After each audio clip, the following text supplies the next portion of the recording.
Students, in the last class we discussed vector atom model and the different quantum numbers associated with the vector atom model.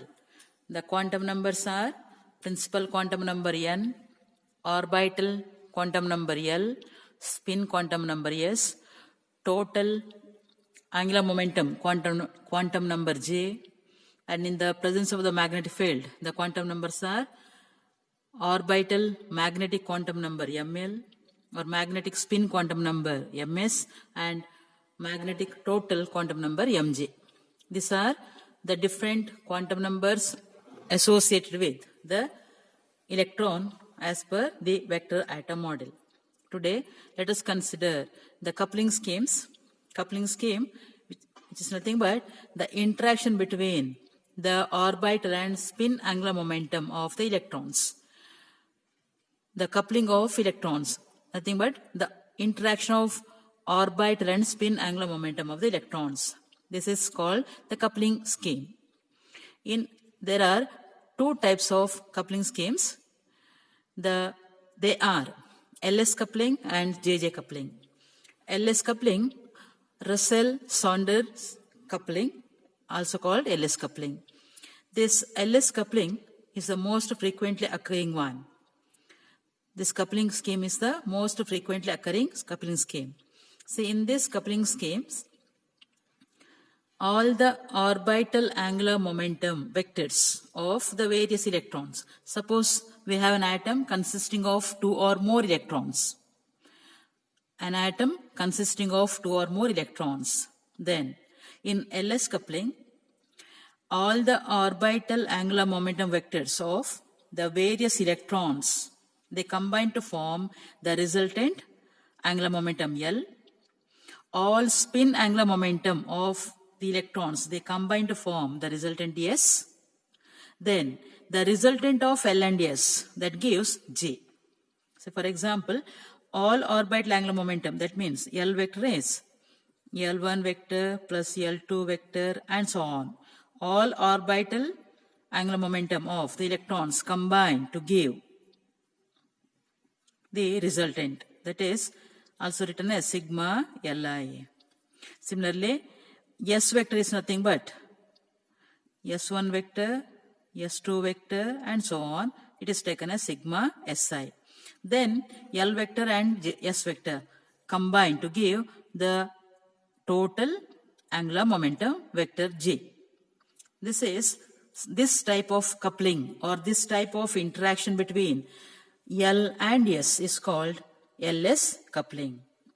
And here in case of LS coupling, the L is always an integer, including 0. It takes the value 0, 1, 2, 3 and so on. Values of L are 0, 1, 2, 3 and so on, always an integer. Where S is an integer for even number of electrons. So the value of S depends on the number of electrons. Total spin of the vectors depends on the number of electrons.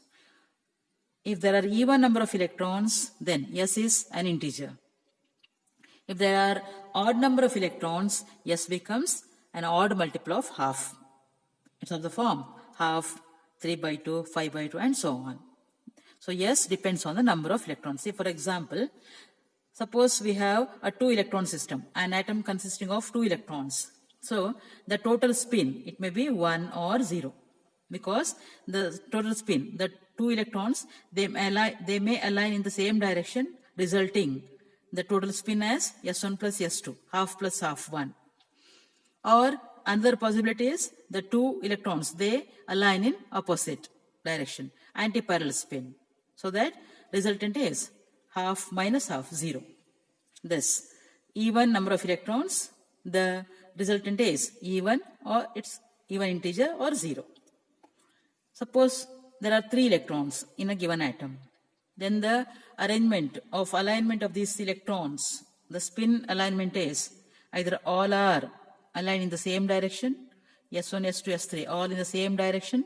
So resultant is half plus half plus half, 3 by 2.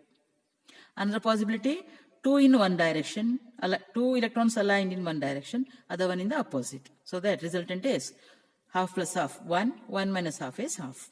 So here, odd multiple of half. 4 electron means all 4 align in the same direction. Resultant is half plus half plus half plus half, 2. Or 2 or 3 in one direction, the fourth one in the other. Resultant is 1. Or 2 in one direction, the other 2 in another direction, opposite direction. Resultant is 0. So in case of 4 electron system, the resultant, yes, it can have, it may be either, it can have values 2, 1 and 0. This is about LS coupling. Another type of coupling is JJ coupling. In this method, say, the orbital and spin vectors of each electron, they combine. The orbital vector of each electron and spin vector of each electron, they interact with each other. The orbital angular momentum of each electron combines with the spin angular momentum of that electron.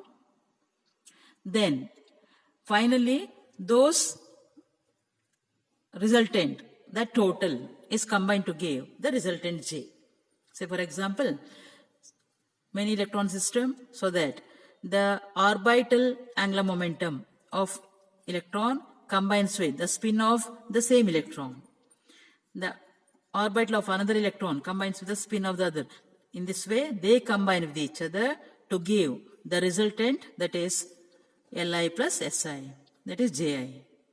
So that the total angular momentum of the electron is nothing but summation of this one. The total of J, that is J vector is J1 vector plus J2 vector plus J3 vector and so on, that is sigma J vector. This type of coupling is called JJ coupling, and it exists mainly in heavy atoms. Next topic is Pauli's exclusion principle. This Pauli's exclusion principle gives us the idea about the distribution of electrons in different states.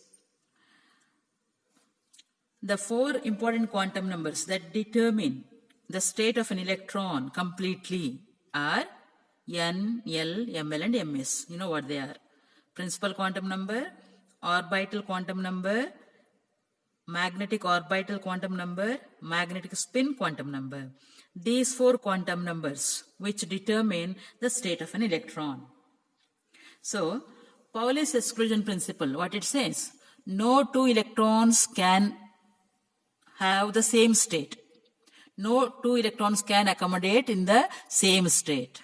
Or it can also be stated as no 2 electrons can have the same set of these quantum numbers. No 2 electrons can have the same set of these quantum numbers. If N, L, ML are same, then MS should be different. One of these quantum numbers should be different. Then only, so in a state, such electrons are accommodated. This is Pauli's exclusion principle. If all the electrons have the same quantum number, then they are treated as the identical electrons. So to treat them as different electrons, they should have one of these quantum numbers should be different. This is Pauli's exclusion principle. This Pauli's exclusion principle is used in distributing the electrons in different energy levels. The given shell, how many electrons can be accommodated? How many electrons can be accommodated in a given main shell as well as in a subshell? This is explained by, or this is given by Pauli's exclusion principle. So let us consider the examples. Let's consider the shell, the first, the lowest shell, n equal to 1, and that shell is named as K shell. The main shell named as K shell. N is 1. Then the number of orbital quantum numbers possible is only 1, that is 0. L takes the values, and L takes n values from 0 to n minus 1. So here in this case, L can have value only 1, it is 0. Then for a given L, how many ML values? 2L plus 1. So in this case, ML is 0 itself. For a given L, ML can have 2L plus 1 values. L is 0 means ML is also only 1, it is 0. What about MS? It can have 2 s plus 1 values. 2s plus 1, s is always half, 2s plus 1 is 2. So ms values are either plus half or minus half. So the K shell, it can have only 2 electrons. Whatever the quantum numbers, 1, 0, 0, half. One electron is having quantum number 1, 0, 0 and half. The other one having quantum number 1, 0, 0 minus half. No two electrons can have the same set. So here N, L, M, L are same. 1, 0, 0. These are same for both. What is the difference? Ms is for one electron it is plus half, other one is minus half. The orientations are exactly in opposite direction. So these two electrons are accommodated in a shell, in that shell, in a K shell. So K shell can have only 2 electrons. So this 7, it can have only 2 electrons means after accommodating 2 electrons in that shell, we say that the K shell is completed or it is closed one with 2 electrons. Now consider the L shell, the next shell, next higher orbit. What about N? It is 2. When N is 2, L values are 0 and 1. So now for L equals 0, how many ML? Only 1. 0 itself. Ms plus half minus half. So N equal to 2, L equal to 0. It can have 2 electrons. Only 2 electrons there. And this L equal to 0. That's the subshell. So N equal to 2 has got 2 shells, 2 subshells. One subshell corresponding to L equal to 0, other subshell corresponding to L equal to 1. The subshells are named as S, P, D, F and so on. So here the first subshell is S. It can accommodate only 2 electrons. The next subshell is, it is named as P. For that P level or P subshell, L value is 1. When L is 1, ML equal to 3. What are they? Minus 1, 0, 1. ML can have 3 values starting from minus L to plus L. L is 1. So minus 1, 0, 1. So there. Now ML, there are 3 values. Each ML 2 MS values. So how many electrons can be accommodated in that particular level? N equal to 2, L equal to 1. That is 2 into 3, 6. So there will be 6 possible sets of values. Quantum numbers, there are 6 possible sets. Say N equal to 2, L equal to 1. And ML minus 1, MS this. ML 0, ML minus 1, MS plus half. ML minus 1, MS minus half. And similarly for these two. Totally there can be 6 electrons in that level. So the subshell P level, it can accommodate or it can have 6 electrons. So that in the L shell, there are 2 subshells named as S and P, and totally how many electrons? 2 plus 6, 8. This is how the Pauli's exclusion principle helps to enable the electrons in different energy levels or different shells and subshells. So in general, suppose there are n levels. In the nth shell, there are how many L values? 0, 1, 2, 3, etc. n minus 1. Nth shell means there are n subshells also. For the nth orbit or nth shell, shell is nothing but orbit. N subshells, S, P, D, F and so on. So the each subshell L, each sublevel L, it can accommodate 2 into 2L plus 1 value, 2L plus 1 electrons. Each subshell L can accommodate 2 into 2L plus 1 electrons. And the sublevels are S, P, D, F, G and so on. The L values are 0, 1, 2, 3, etc. for those sublevels. The number of electrons each subshell can have is 2 into 2L plus 1. That is 2, 6, 10, 14, 18, etc. This way, the different subshells are filled as per by obeying Pauli's exclusion principle. Then the total number of electrons that can be accommodated in the level accommodated in the shell N. It is given by summation sigma of 2 into 2L plus 1, where L varying between 0 to N minus 1 and the value is 2N square. Arithmetic progression, it is n square. 1 plus 3 plus 5, it is n square. So that each shell n can accommodate 2n square electrons. And the electron distribution is this. The shell symbols are KLM, N, O, and so on. Quantum numbers corresponding to these main shells or main orbits, 1, 2, 3, and so on. And each orbit can accommodate this many electrons. When that shell contains these electrons, the shell is said to be closed. This is how Pauli's exclusion principle explains the distribution of electrons in different energy levels. Next is about optical spectra. The elements, they exhibit optical spectra. The optical spectra, the spectral lines emitted by elements, and this optical spectra is mainly due to the valence electrons. Valence electrons, nothing but the electrons in the outermost orbit of the given atom of the given element. The inner electrons or the electrons in the inner orbit, they do not take part in the emission of spectral lines. The spectral lines are mainly due to valence electrons, the outermost electrons or the electrons in the outermost orbit of the atoms of the elements. Now the atoms of the elements, they may contain one electron or there may be more than one electron. So we have one electron system as well as many electron system. In alkali metals, lithium, sodium, potassium, etc., all they contain only one electron, single valence electron. So their spectra is similar to that of the hydrogen. They emit hydrogen-like spectra. What is spectra? The emission of radiations by these elements. It is the spectra. And in many electron system, the atoms having more than one electron, there are more than one valence electron, then the spectrum or spectra of those many electron system, that depends on the emission of spectral lines of it.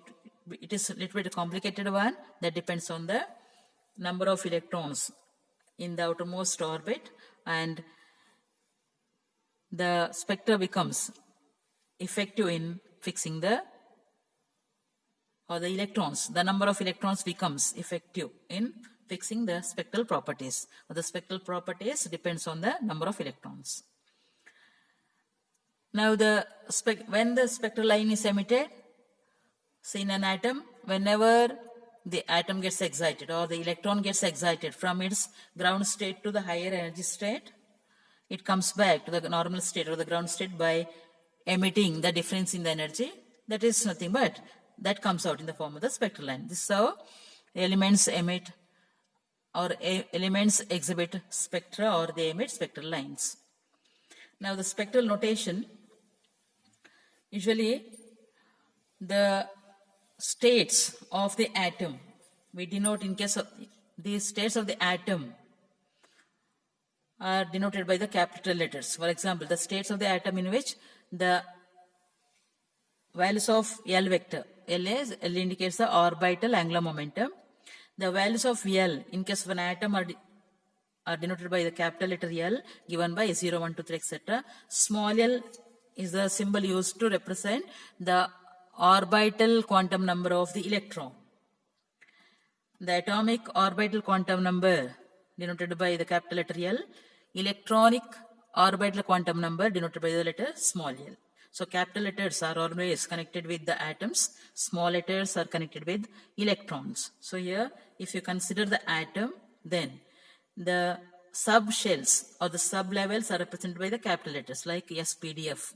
In case of electron, we use small letters, S, P, D, F, and so on. That's the difference. Now, in spectroscopic notation, spectral notation or spectroscopic notation, say a notation we consider notation like this. Say 3, P3 by 2 and superscript 2 here. This is the spectroscopic notation. This spectroscopic notation gives us the idea about the principal quantum number, the total angular quantum number, and also the multiplicity of that spectra. These ideas we get from this spectroscopic notation. See here, the letter always indicates or letter gives us the idea about orbital quantum number. orbital angular momentum quantum number. So here it is P. P means P corresponding to L is equal to 1. L takes the values orbital quantum number. It takes the values 0, 1, 2, 3 and so on. 0 corresponding to the sublevel S, 1 corresponds to P, 2 corresponds to D and so on. So in the spectroscopic notation, the letter which gives the idea about the orbital quantum number. So what is the value of L? So here it is L equal to 1. Now this subscript always gives the idea of J. The J, what is J? L plus S or L minus S. J is L plus S or L minus S. So L equal to 1 has got two J values, 3 by 2 and half. Here just 3 by 2 only considered. So 3 by 2, this subscript gives the idea of J. And this letter to the left of this number to the left of the letter, this indicates the principal quantum number. So what is N here? 3. And this superscript indicates a multiplicity. Multiplicity is nothing but the value of 2s plus 1. Where s is the total spin, then multiplicity is nothing but 2s plus 1. That depends on the number of electrons. In case of one electron system, the total spin is half. So that what is multiplicity? 2s plus 1, it is 2. S is the total spin and multiplicity is given by 2s plus 1. So this is nothing but the spectroscopic notation or spectral notation. See here, this is another symbol. D, what it indicates? Orbital quantum number. For D, L equal to 2. And this 2 indicates J. J is here 2.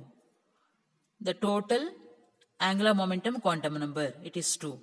And 3, nothing but principal quantum number.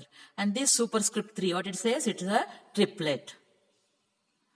That level contains 3 levels. This L, small l, contains 3 levels. Multiplicity is 3. This is about the spectral notation.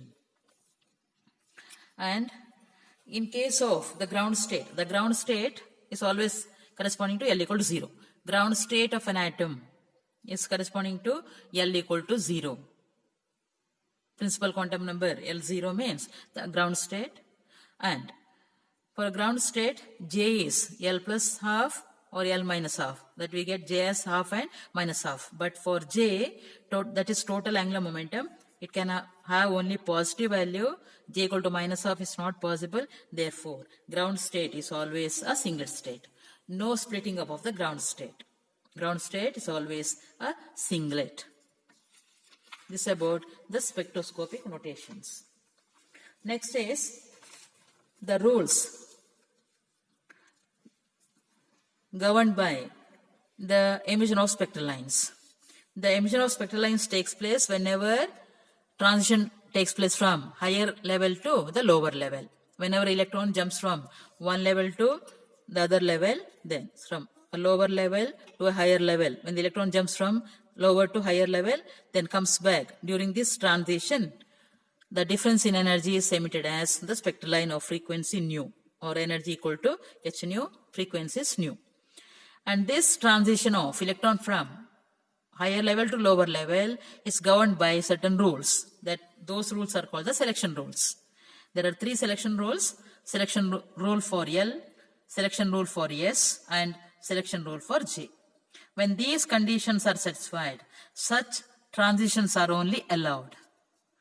The transitions which obey or which follow or which satisfy these conditions, these selection rules, are only possible.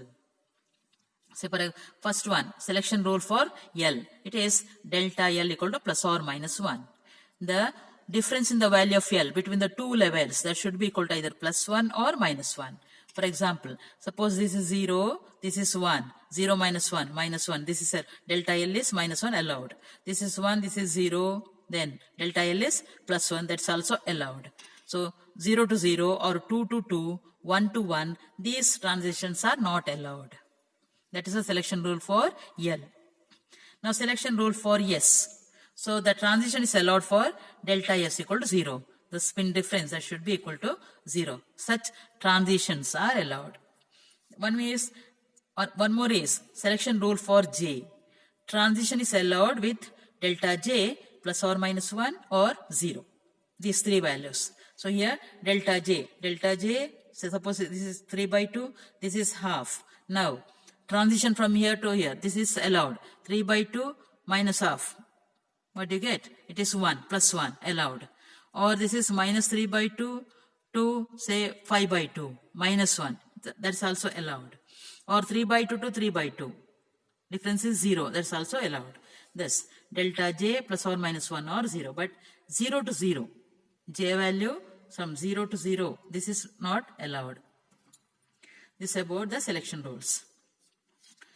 Now using the quantum numbers and using the sublevels and the filling up of these levels as per the Pauli's exclusion principle, the fine structure of sodium D line is explained. Fine structure. What is fine structure?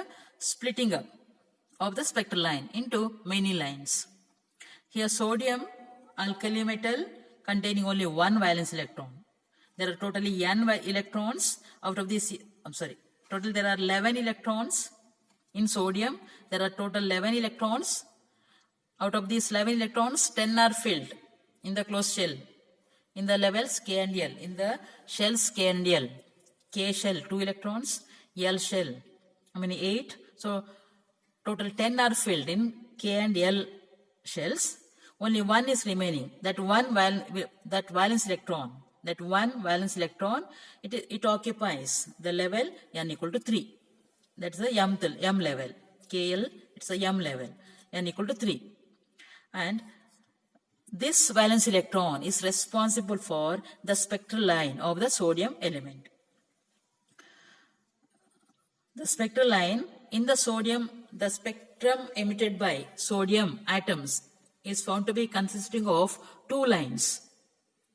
Sodium, a monochromatic light, yellow in color. That sodium spectra consists of two lines. Those lines are called sodium D lines. Two lines having slightly different frequencies or slightly different wavelengths. Now a single line, single energy level, that's a third shell. The valence electron is found in the third shell. That third shell, single energy level, it splits into two, thereby giving two sodium D lines. This is nothing but fine structure, splitting up. Now the explanation is this. See here, that valence electron, it is in the 3s level. For the, say, n equal to principal, quantum number is 3. And that one electron in the first subshell, S, for which L equal to 0. For S, L equal to 0. For this level, L equal to 0. So in the normal state, that electron will be there in the 3s state. Suppose that electron, that atom gets energy. So that atom gets excited. Means electron gets excited. Where it goes? It goes to the next subshell level or next higher state. It is 3p level. From 3s, that electron moves to 3p.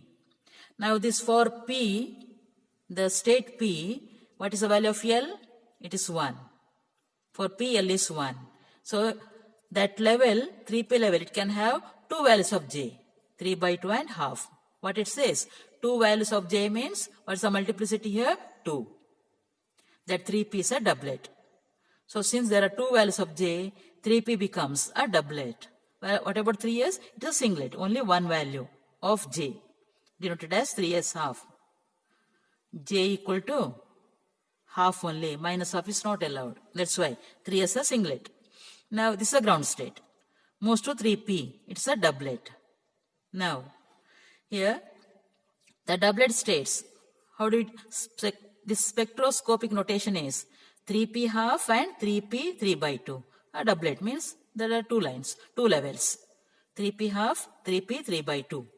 Now emission is possible when the transition from these two excited states takes place to the ground state. So possibilities are, electron jumps from 3p half to 3s half. This is allowed. because say J 0, half minus half 0, it's allowed. And what about L? For this, L equal to 1, this L equal to 1. So L is 1 minus 0 plus 1 allowed. So one transition from 3p half to 3s half. That wavelength is 589.6 nanometer. See, another possible transition is from 3p 3 by 2 to the again ground level. So what is the difference? 3 by 2 minus half allowed. And 1 minus 0 it's also allowed. So these two are the allowed transitions. But here, from here to here, it is not allowed. 1 to 1. Delta L cannot be 0. So this transition is not allowed. This is how the fine structure of sodium D line is explained by using these selection rules. So the sodium spectrum consists of two lines. Instead of a single line, we find two lines of slightly different wavelengths. And this is the explanation given for doublet fine structure of the sodium D line. Sodium D line, there is a doublet fine structure consisting of two lines. With this, I stop here. Let us continue the next class with the magnetic moment associated with the electrons due to orbital motion as well as its spin motion.